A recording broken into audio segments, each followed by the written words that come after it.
In the early hours of the 9th of September 2000, Angelina called the Montebello Police Department. She told them they needed to come to her home immediately. She had found her husband Frank lying face down on a carpet in the middle of the bedroom. Officers arrived and Angelina led them through the bedroom, where they found Frank on his front, with blood coming from his nose. This is Red Rum, a podcast focusing on the true victims of crime. Episode 27, Frank Rodriguez. Jose Francisco Rodriguez was born in 1959 in rural Illinois and spent his childhood playing sports with his one older sibling and helping to guide and teach his 4 younger siblings. He played football to begin with, but quickly turned his focus onto baseball, where he had a real talent. He was the big brother who helped out and offered advice wherever needed, but never missed out on playing pranks on all of his siblings. Everyone called him Frank. He enjoyed playing hard and working hard, and after graduating high school, he decided to enlist in the Navy. It wasn't long before he met and married a woman who he'd met by chance locally. However, the young love and quick marriage didn't balance well with Frank's hectic and busy job. The relationship couldn't cope and the couple divorced.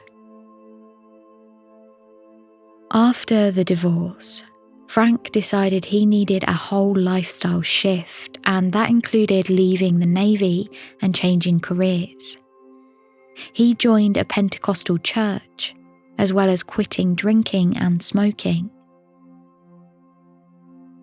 After a few short-lived work placements, Frank was offered a job as a special education teacher at Angel Gate Academy in California.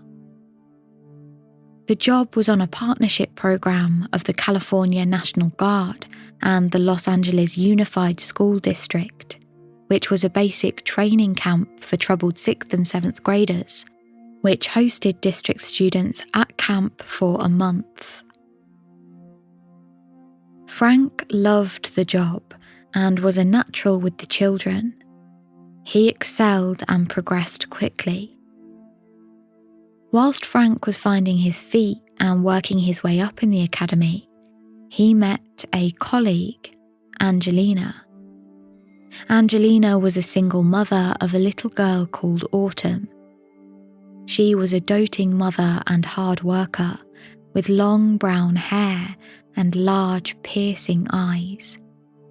Frank and Angelina began dating, and their relationship progressed at incredible speed. Things were intense and all-consuming, but Frank knew Angelina was his soulmate. Angelina had had a rough childhood, and Frank became her rock. She grew up in Rockaway Beach in New York and shared a house with her older sister Gigi and their grandfather. Angelina confided in Frank early on that her grandfather had not treated her well. He had molested her from a young age and all through high school. When she was a teenager, unable to deal with the trauma of the previous few years, Angelina attempted suicide. She told Frank that after that attempt, she learned she was pregnant with her grandfather's child and aborted it immediately. Frank was devastated for her, but assured her that he would be there for her always.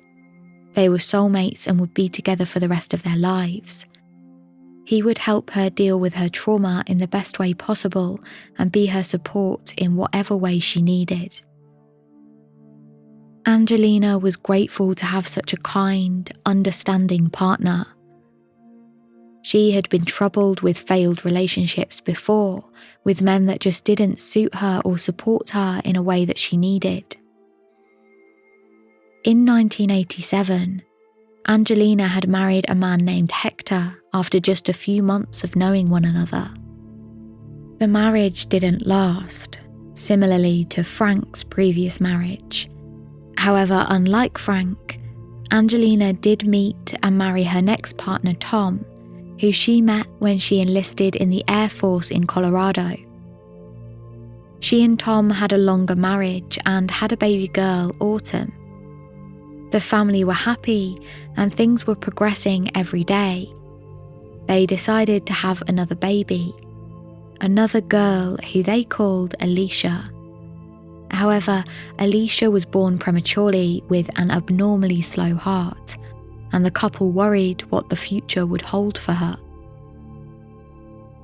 Sometime in late 1992, Tom, Angelina and the two girls, Autumn and Alicia, travelled on vacation to Michigan. Whilst there, they visited a restaurant for dinner and a woman approached them. She said she was sorry to interrupt, but she needed to warn them that she was pretty sure the pacifier, or dummy for us Brits, that was in Alicia's mouth was part of a recall from the company Gerber. In March 1993, Gerber had voluntarily recalled that type of pacifier based on 5 consumer reports that it had separated into 3 pieces. Tom and Angelina thanked the stranger and took the pacifier away, making a note to check and buy some new ones if they needed to. Unfortunately, a truly horrific tragedy struck one afternoon a number of months later in September, when Angelina made her way into baby Alicia's room and found her in her crib, choking. Panic-stricken, Angelina checked to see what had happened. She noticed that the pacifier had broken into a few pieces and panicked that one of the pieces could have gotten lost and lodged in Alicia's throat. She immediately called emergency services and waited outside for them to arrive. Firefighter David Mandeville arrived and hurried inside to find Alicia. He managed to remove a piece of plastic from her throat. It was the rubber nipple part of the pacifier. He then started CPR. Deputy Sheriff Ginter arrived and comforted Angelina. He found the pacifier backing in the crib and the rubber nipple on the floor of Alicia's room. He accompanied the mother and daughter on their way to the hospital. Paramedics tried to continue life-saving efforts, but were unable to save Alicia. Angelina asked Deputy Sheriff Ginter if she could have the plastic pacifier backing. She wanted to keep it. It had caused her daughter's death and she was going to make the manufacturer pay. She couldn't let this happen to another child. Alicia's autopsy was carried out by pathologist Dr. Wallace Carroll, who determined she had died of asphyxiation due to airway obstruction. She choked to death. After Alicia had died, Angelina and Thomas asked a local attorney if there was anything they could do to ensure this never happened again. Their attorney filed a lawsuit on their behalf against Gerber for Alicia's wrongful death due to the failure of the company's pacifier. Angelina said that she had checked the pacifier when she first received it to make sure there were no cracks or evidence of wearing, and that every week she pulled the pacifier's bulb to test it. He presented the pacifier that had killed Alicia, which at this point was in 2 separate pieces. The attorney sent both of those pieces to Dr. Naus, who was a professor at the California Institute of Technology, for examination.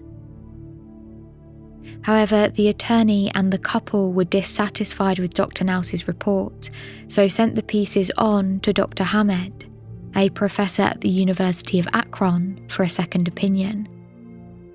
In March of 1996, Gerber settled the lawsuit and paid a total of $710,000 to cover the attorney's costs, and Angelina received 60% of what was remaining, whilst Thomas received 40%. Angelina was granted 20% more because she had been present at Alicia's death and suffered severe emotional trauma. The strain of the death of their youngest daughter was too much for the couple, and they divorced soon after. Heartbroken and lonely, Angelina met and married a third man called Dom after knowing him just under a year. However, again, that relationship didn't last, and the couple divorced.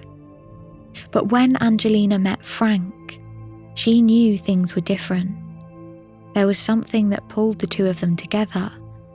Frank called them soulmates, and Angelina agreed. The couple decided to make things official and got married on the 8th of April 2000. By this time, Angelina's daughter Autumn was 9 years old, and Frank took her into his home as if she was his own. Frank had always wanted a family, and this was the start for him. The couple's work at Angel Gate was short-lived purely because of the nature of the camp, but Frank's glowing recommendations landed him a job teaching special education at Los Angeles Unified Middle School.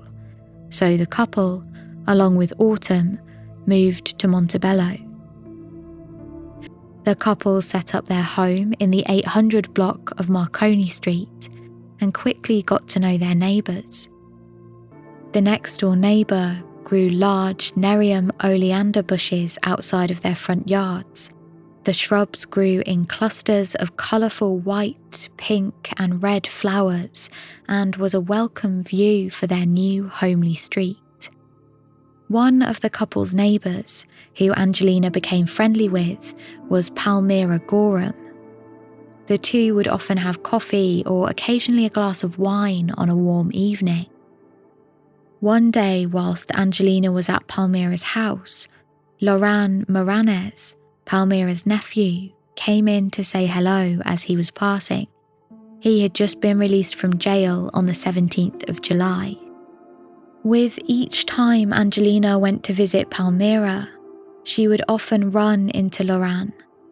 Something began to grow between them, and they began an affair.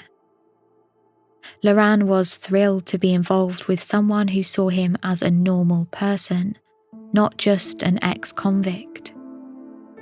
Angelina really seemed to appreciate him and understand who he was. Angelina was, of course, still married to Frank, and he was off working during term time at the middle school. The couple had only been married for a little over 3 months, but things were already fraught and difficult. The stresses they were under had all stemmed from something that had happened at the couple's previous place of work at Angel Gate Academy.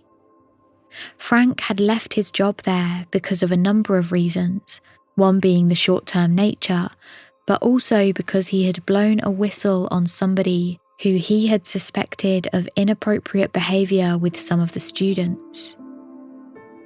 This alleged abuse had happened to one or more of the students, and Frank had told the higher-ups.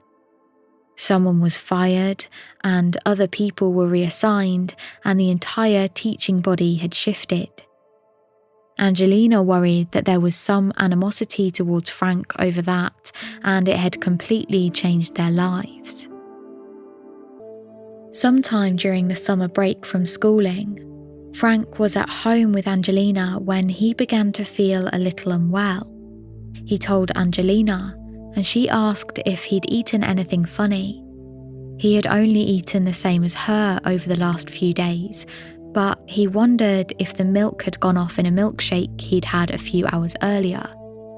Angelina said she checked the milk before she made it and it was fine, but she couldn't think of what else it might be, unless it had something to do with the stress of the last few days. Frank had been invited back to Angel Gate Academy to act as a chaperone for a little while. The couple had argued about him going back because of the danger Angelina perceived he may be in, but Frank insisted he wanted to return. He loved the job he'd previously had and thought it would be a good idea.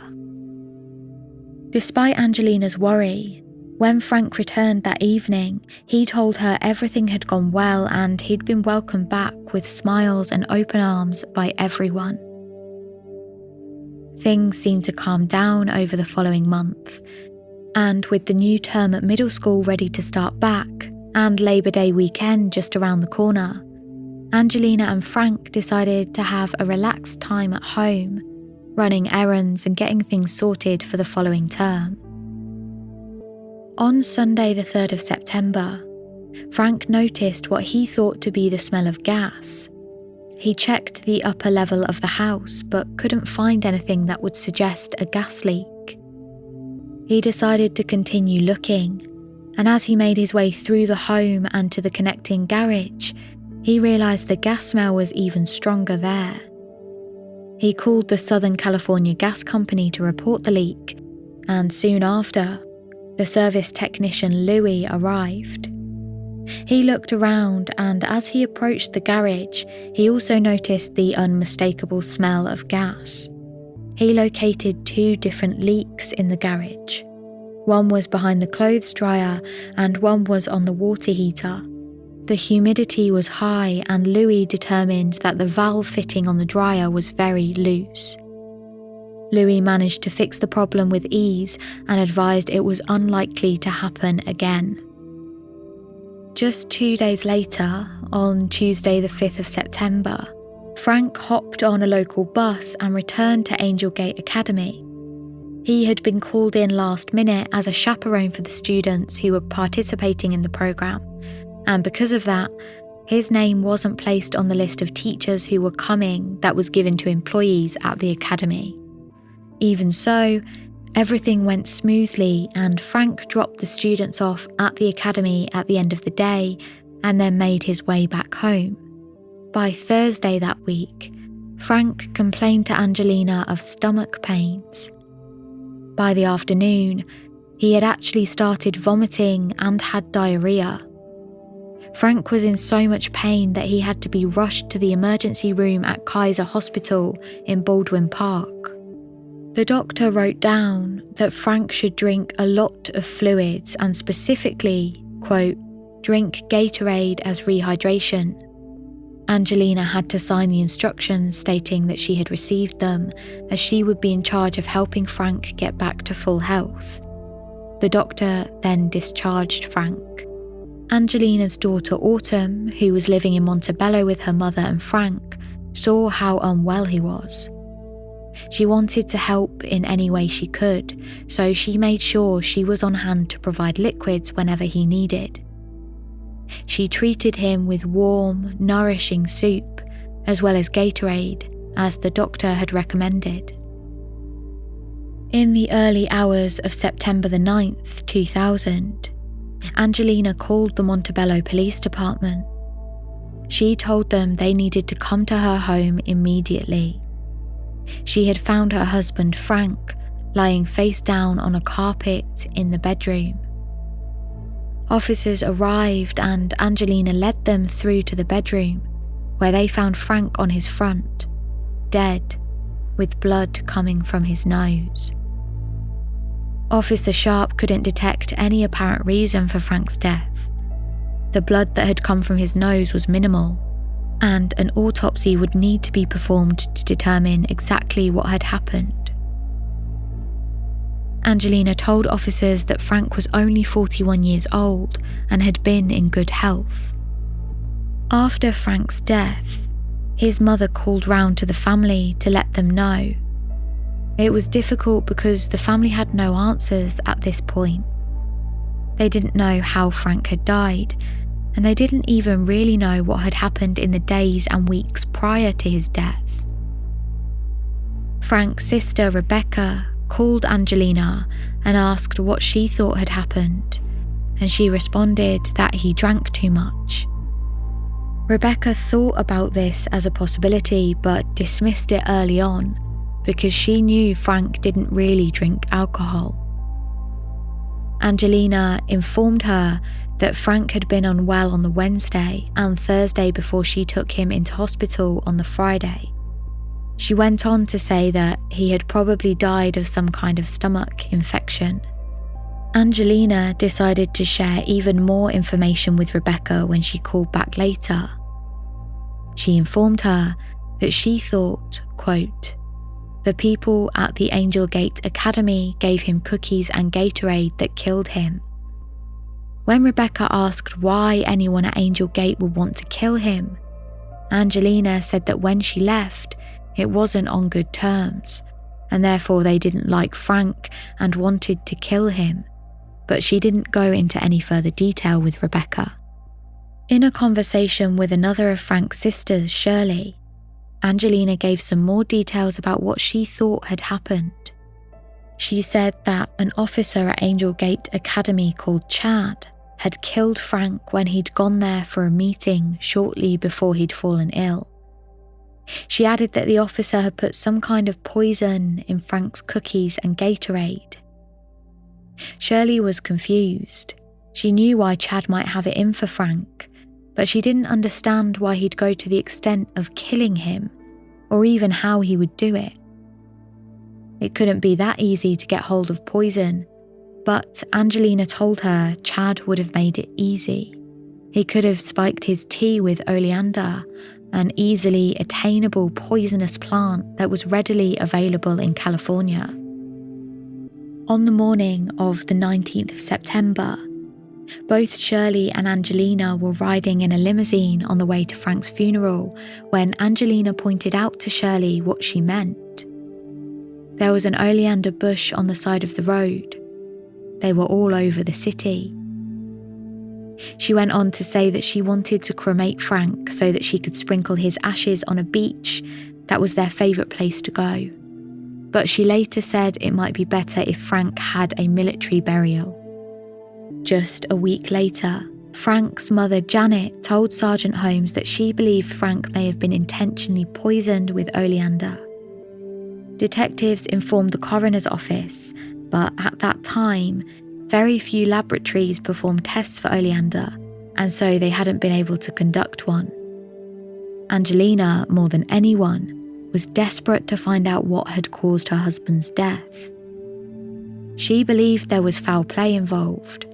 Frank's family believed there was foul play involved, and now the police were beginning to question if Frank was in fact murdered. Investigators explained to Angelina that the coroner's office had been unable to determine the cause of death, and that they needed to know what to look for as a possible poison. They stressed that if they knew what the poison might have been, then they could test for it. The Los Angeles County Coroner's Office toxicologist stated that the results of the initial toxicology report had been negative, except for the presence of a normal amount of opioid pain medication. The toxicologist also said that you can't do a blanket test for all possible poisons. You have to test specifically. Angelina told officers she believed that a man at Angel Gate called Charles Chad Holloway, known as Chad, had poisoned Frank. She told them Chad had previously said, quote, "If anyone jeopardizes my job, I will kill them." He looked at Frank and he went, "Pow, right, I mean dead on, eye to eye," unquote. She said after Frank had been to Angel Gate just a few days before his death, he told her, quote, "They were great. They walked up to me, they hugged me, they said they missed me. And somebody in the office said, and he didn't say who, I think he knew I'd be pissed off. He said somebody in the office said, 'Am I hungry or thirsty?' and gave me Gatorade and cookies." Detectives caught a break when, at around 9 a.m. on the 19th of October, Sergeant Holmes received a call from Angelina. She told them she had just received a disturbing call. Sergeant Holmes told Angelina he needed to return to the office so he could give her his full attention and said he'd call her right back. Soon after, Sergeant Holmes arrived at his office and dialed Angelina's number. Angelina said that just after 8 a.m. that morning, her cell phone had rung. The caller ID was blocked, but when she answered, a man told her that he had talked with Chad Holloway and been told, quote, "They can't pin me." The caller then went on to tell Angelina she needed to ask them about antifreeze. They then hung up, and she had no idea how the person had managed to get her phone number or who the caller was. Sergeant Holmes asked the coroner's office to check for antifreeze as a possible poison. On the 12th of December, one of the detectives called Angelina to let her know that they were going to question Chad about the case. The following day, Chad called Angelina. He asked her why she told police that he'd poisoned Frank with antifreeze. Angelina responded that Chad needed to talk with investigators. She then hung up and sent a 911 page to Sergeant Holmes. He called her and she told him that Chad had just called her and that he'd said, quote, "Well, they'll never be able to catch me anyway, and you better watch your back." Investigators told Angelina that the toxicology results had come in, and they showed that there was a fatal amount of ethylene glycol in Frank's system. This chemical component is poisonous and found in antifreeze. It's often a clear choice for poisoning because it tends to taste sweet, so can easily be disguised. Angelina hoped this would be the evidence they needed to put Chad away, but investigators told her there was a lack of evidence that Chad had known in advance that Frank would be coming to Angelgate Academy on the 5th of September. They added that poisoning requires a lot of planning, and his defence would argue it would have been highly improbable that he would just have had the poison on him all along. They stressed that it was important for them to gain evidence that Chad knew Frank would be there. Angelina said that when she worked in the admin department at Angelgate, she would receive a fax saying who was scheduled to be present in the near future. Around a month later, Sergeant Holmes received an anonymous fax that said, quote, "Urgent. Detective Holmes, I mailed this to you. Why is Chad still free? Thought maybe you did not get it. Here it is again." The following few pages were a printed document concerning a faculty orientation at Angelgate Academy, which included Frank's name. A little while later, Sergeant Holmes received an envelope at work containing the same printed document with a note attached. For reference, Sergeant Holloway is Chad and Sergeant Rodriguez is Frank. Quote, "I found this in 2nd Platoon's locker in Sergeant Holloway's papers. I figure this is how he knew Sergeant Rodriguez was coming to SLO. I hope this helps fry the bastard." Just a few days later, investigators drove to Angelina's new house around 3 hours away from Montebello. Whilst driving there, they received a page from her, so Sergeant Holmes called her back. He told her about the fax and said they still needed to know where it had come from. Angelina said she wouldn't know, but did ask whether they were going to arrest Chad. Quote, "I'd like to see the expression on his face." Detectives Steinwand and Sergeant Holmes made their way to Angelina's house. There is a moment when one of the officers talks about Holloway, so just a reminder he's referring to Chad Holloway. The suspect, Angelina, is sure murdered Frank. The date today is what? Today's date is February 7th. Thank you.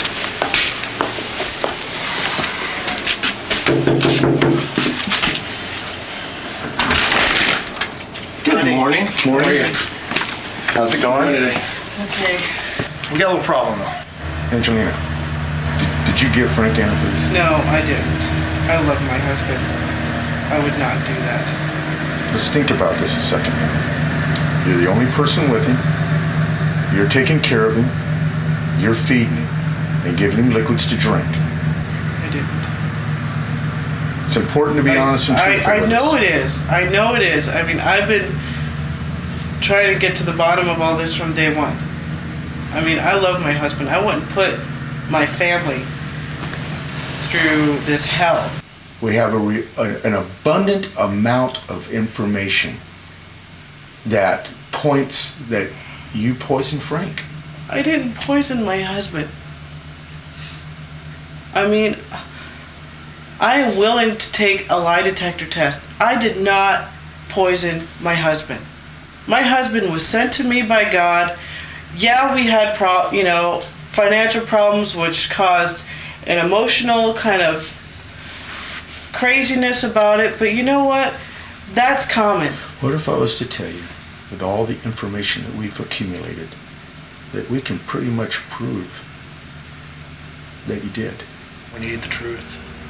We've got to have the truth, Angelina. I did not kill my husband. I didn't. Only you had the means to do it, the motive to do it, and the ability to do it. I did not kill my husband. I'm going to tell you, we don't believe you. Oh, God. We don't believe you. Okay. Okay. You can stand up. Are you arresting me? Yes, you are under arrest for the murder of Frank. No! I didn't kill my husband! District Attorney's Office feels different, and so do we. What do I do with my daughter? Oh, God, please. I didn't kill my husband, I swear. Officers informed Angelina that they never believed her claims that Chad had killed her husband. They had suspected her all along, and any attempts to obtain evidence against Chad were actually attempts to obtain evidence against herself. They pretended to believe her story about Angelgate. As a ruse, detectives had told Angelina they needed to know what the poison given to Frank was. When she told them she received an anonymous call incriminating Chad, she had actually just been giving detectives the information they needed to perform the correct toxicology tests. Telephone records showed that Angelina hadn't received any phone call on the day in question, and Sergeant Holmes knew this. When he told her he needed to get to his office and he'd call her right back, he was actually doing that so he was able to record the entire conversation for evidence. When officers spoke to Chad before he'd called Angelina, they only did so to gain his cooperation. He was never a suspect. They also recorded all of the conversations between him and Angelina, so when she said Chad had confessed, quote, "Well, they'll never be able to catch me anyway. You better watch your back," officers knew this had been a complete fabrication. Another part of the ruse to help build evidence against Angelina was when detectives told her they needed evidence that Chad knew Frank was going to be at Angelgate.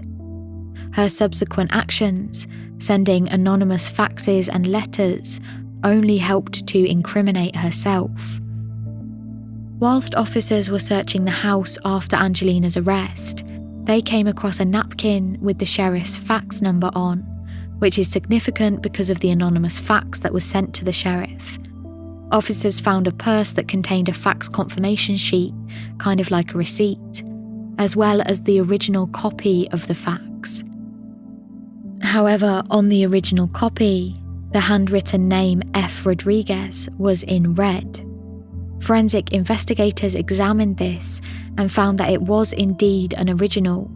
However, an Angelgate Academy administrator stated that the school district would not usually provide the academy with the names of teachers who were merely accompanying the students in a chaperone capacity. There was also a purse that contained a piece of paper with numbers and calculations, apparently working out how she would spend the expected insurance money. The first time detectives thought that Angelina may be responsible for Frank's death came just hours after he had died. At 10:17 a.m. that morning, Angelina had called West Covina Insurance Company and left a message for Frank's life insurance agent to call her back. When the agent returned her call, Angelina reported Frank's death and asked when she should expect the $250,000 payout. The agent told her that because the death had occurred within the first 2 years of issuing the policy, the company would need to investigate to determine if the claim was legitimate. They also needed the official death certificate, and they needed it to show the cause of death, and then it would take between 4 to 6 weeks to process.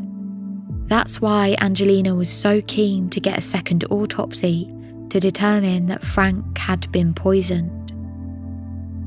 Angelina asked the insurance agent to verify to a real estate agent that the funds would be available shortly so that she could buy a house.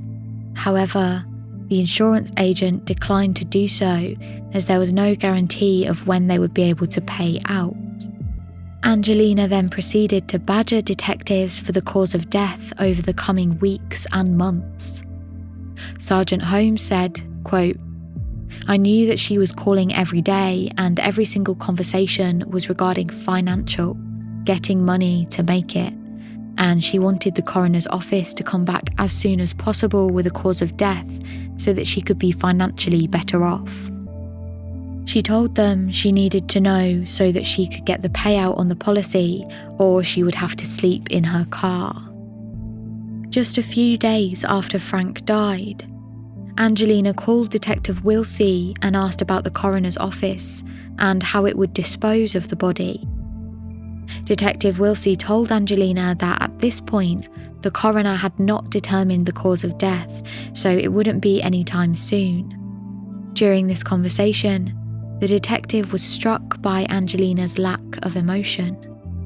Detectives had also been given some damning information from the medical examiner's autopsy report. Samples from Frank's body contained 5 and 6 times as much of ethylene glycol as is needed to kill. This meant that Frank would have had to receive the fatal dose within 24 hours before his death, and most likely within 6 to 7 hours. Detectives had also reviewed Frank's medical records, including details of his records from the hospital visit on the 7th of September, just 2 days before he died. Those records showed that Frank could not have had the ethylene glycol his body later contained in his system at that time. Frank's system thereafter was also consistent with oleander poisoning. That meant Frank must have last ingested oleander within 24 hours before his death. The oleander plant that was suspected of being given to Frank sat right outside the front of Angelina's home. It was confirmed that oleander could be served in tea or strong-tasting liquids to disguise its bitter taste, much like the antifreeze having a sweet taste and being able to be disguised in strong-tasting liquids like Gatorade.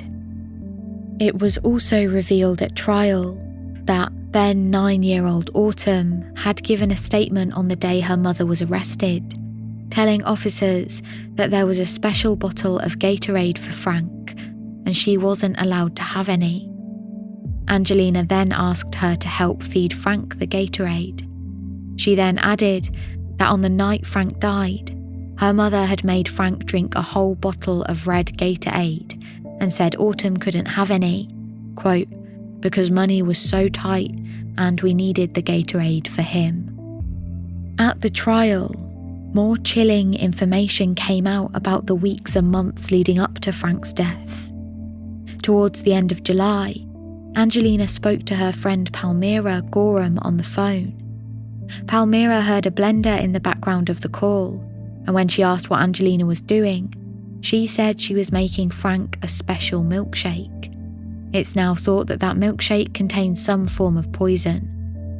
Palmyra knew Angelina made milkshakes for Frank when he was unwell, so asked if he was sick, to which Angelina replied, quote, "Not yet."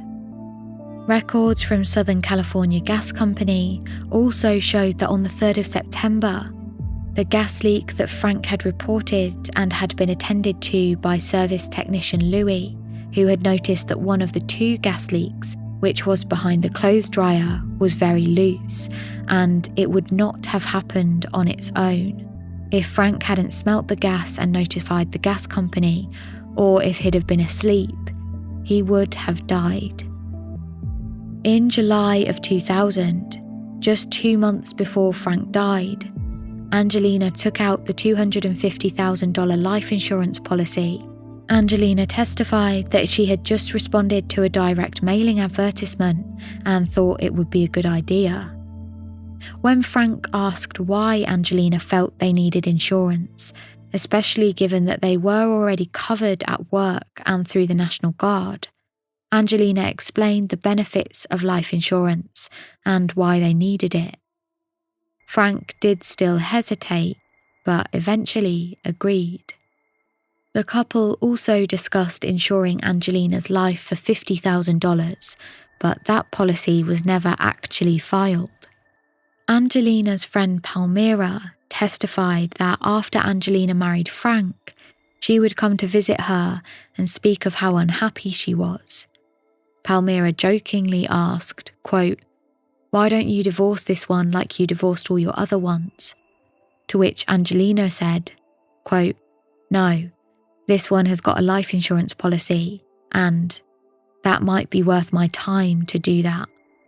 She even said, "If I were to kill him, at least I'd end up with a little bit of money." Within that conversation, Palmyra's mother came into the room and joined in the conversation. She told them a story about a woman who had tried to kill her husband by giving him oleander tea. At the time, Palmyra didn't take the conversation seriously. However, a day or so later, with that on her mind, she and her boyfriend spoke to Angelina about her frustration with the neighbour's dog. She said the police weren't going to do anything, and her boyfriend said, quote, "We could just soak some hot dogs in antifreeze and throw it over the fence." When Angelina asked why, Palmyra said, quote, "We had seen something on TV that antifreeze has like kind of a sweet taste, and it's really colourful, so it's like bright pink or green, and that children and animals, they would drink it without thinking twice." Another piece of evidence presented was the affair between Angelina and Palmyra's nephew, Laurent. Laurent testified that about a week before Frank's death, Angelina told him she had left some kind of gas on in the garage in Montebello so that Frank would die. She said that, quote, "Either there would be some kind of explosion in the house or he would go in there and pass out." Officers asked Laurent why he hadn't told investigators earlier, and he told them he didn't want to get involved. In March 2001, whilst Angelina was in jail awaiting her trial, she called Palmyra and told her she needed to not testify. She said that based on what Palmyra had told investigators so far, she could be considered an accomplice in this case, and that she could be arrested if she didn't change her story. Palmyra asked, quote, "Isn't that just going to make me look worse?" To which Angelina argued that people retract statements all the time. She added that Palmyra could just say she had found Angelina with her boyfriend, and that would be enough for her to snap and make it all up. She also said, quote, "This is getting bigger than anybody can imagine, and it doesn't need to be. Do you see what I'm saying?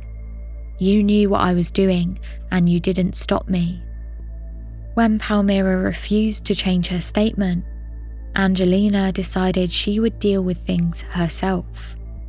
Just over a year later, in May of 2002, Angelina tried to solicit Gwendolyn Hall, who was a fellow inmate, to arrange Palmyra's murder once she was released.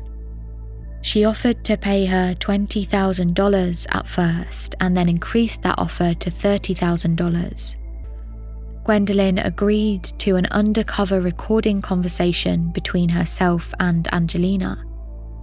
In one of the tapes, Angelina told Gwendolyn, quote, "They could do it one of two ways. They could do it robbery gone bad, or they can make it look like a boyfriend gone mad." She then proceeded to give Gwendolyn Palmyra's address and directions to her home. Gwendolyn asked how she would be paid, and Angelina replied, quote, "This is one thing I'm trying to figure out. The best way to transport or transfer it, because I don't want it to look all of a sudden 25 grand is out of my account." She did suggest that she was thinking about going to Las Vegas because that would be a believable cover-up. She also gave a number of other options.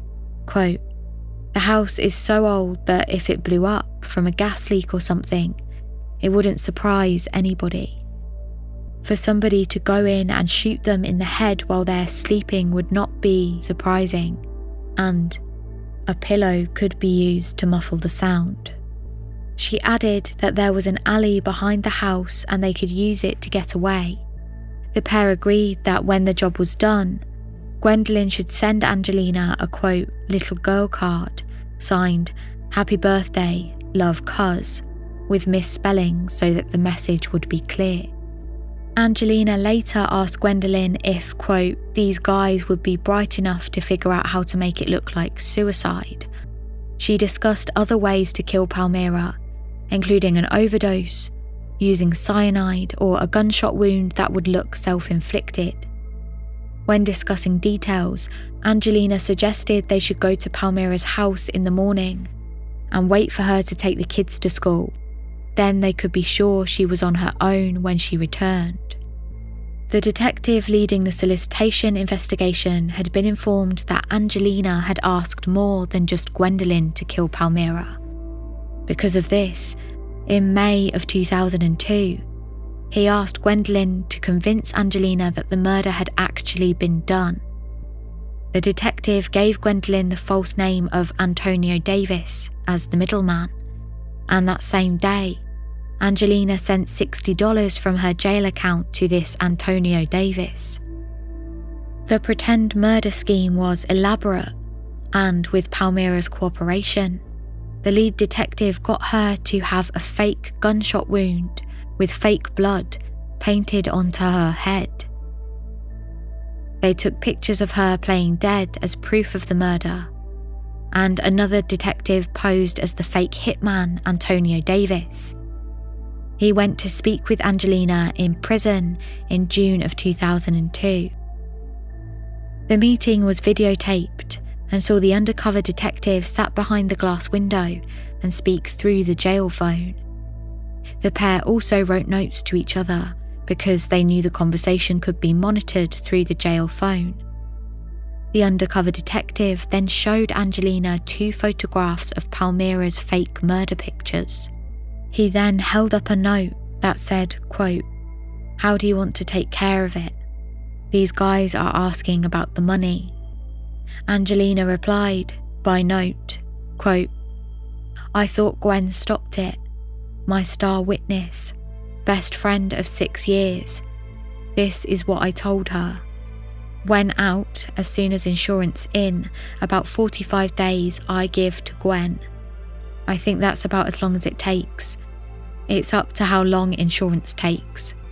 After the conversation, as Angelina was taken back to the main area of the jail, she was searched and the notes were seized, as well as an address book with Antonio Davis's details in. The investigation was complete, and detectives had more than enough evidence to prove Angelina's intent to solicit to murder. There's one more twist in this horrific case, and it's something that investigators discovered just after Angelina's arrest. Whilst searching Angelina's house following her arrest, detectives found a copy of Dr. Naus's report on the likelihood of the pacifier failure and subsequent accidental choking death of baby Alicia, Angelina's youngest daughter. The report contained the results of Dr. Naus's examination and found that in 1994, Angelina's attorney had asked Dr. Naus to examine the two pieces of the pacifier. Dr. Naus described the two pieces he examined. He noted that specifically the separated nipple had broken off or torn off from the part of the nipple that remained attached to the shield. Dr. Naus added that the fracture between the two pieces could not have been caused by a baby chewing through the pacifier or the reapered sucking action. He based that opinion on the tear pattern, the amount of force needed, and the fact that the tear was near the shield rather than on the nipple part a baby would actually touch. He believed that the reason for the failure was from the use of some external trauma or tool. Quote, "It might happen when a chair or some other hard object rolls over the pacifier like this. That might be the cause." Court records state that a tool, such as pliers, could also have caused the tear. Dr. Naus's results were never presented to the manufacturer Gerber, and they did pay the $710,000 settlement. On further investigation, the firefighter who initially responded to the emergency call stated that he had been surprised to meet Angelina outside because Alicia was in her crib. Quote, "Where a child or infant is choking, the parents are with the child." The murder theory was backed up further when it was discovered that about 2 months before Alicia died, Angelina had taken out a $50,000 life insurance on the baby without telling her then husband Tom, and named only herself as the primary beneficiary. And in October of 1993, the insurance company paid Angelina $50,000 plus interest.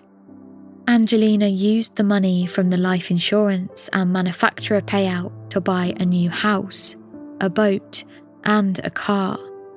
Angelina was the only adult in the house when the incident happened, and after Alicia had died, her main focus was suing the manufacturer.